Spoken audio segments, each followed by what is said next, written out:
तो दोस्तों, आज की कहानी भास्कर की, जिसे ये लगने लगा था कि जो ये कहा जाता है कि भगवान ही सबका भरण पोषण करते हैं और वो ही सबको खाना खिलाते हैं, वो बिल्कुल झूठ है। तो कैसे उसका भ्रम टूटा, जानते हैं आज की कहानी में। तो चलिए शुरू करते हैं आज की कहानी।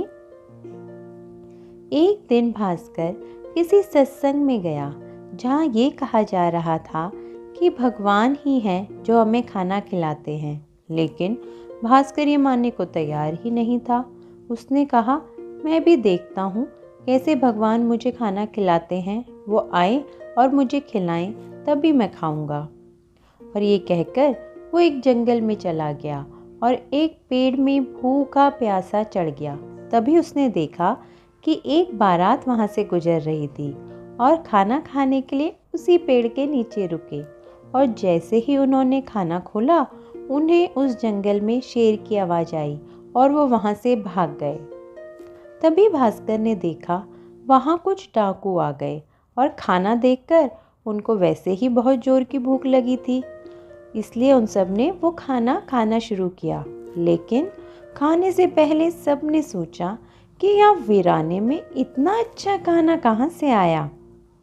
उन्होंने इधर उधर देखा और फिर ऊपर भास्कर को पेड़ में चढ़ा देखा, तो उन्होंने उसे पकड़कर नीचे उतार दिया।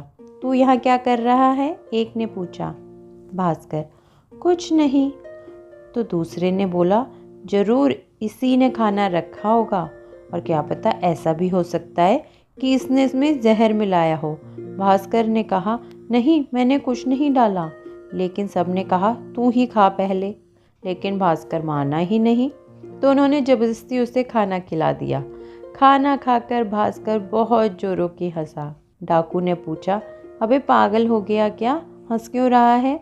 भास्कर ने सारी कहानी उन्हें सुना दी और बोला, आज मुझे विश्वास हो गया कि भगवान कैसे न कैसे हमें खाना खिला ही देते हैं। करने वाला तो वो ही है, हम तो बस कठपुतली हैं और ये सोचते हैं कि सब हम ही कर रहे हैं। तो आज की कहानी बस इतनी सी, और ऐसी ही कहानियों को सुनने के लिए इस चैनल को लाइक, सब्सक्राइब और शेयर करना ना भूलें और बेल आइकन ज़रूर दबाएं, जिससे कहानियों की नोटिफिकेशन आपको डेली मिलती रहे। और इसी के साथ इंतज़ार कीजिए मेरी अगली कहानी का।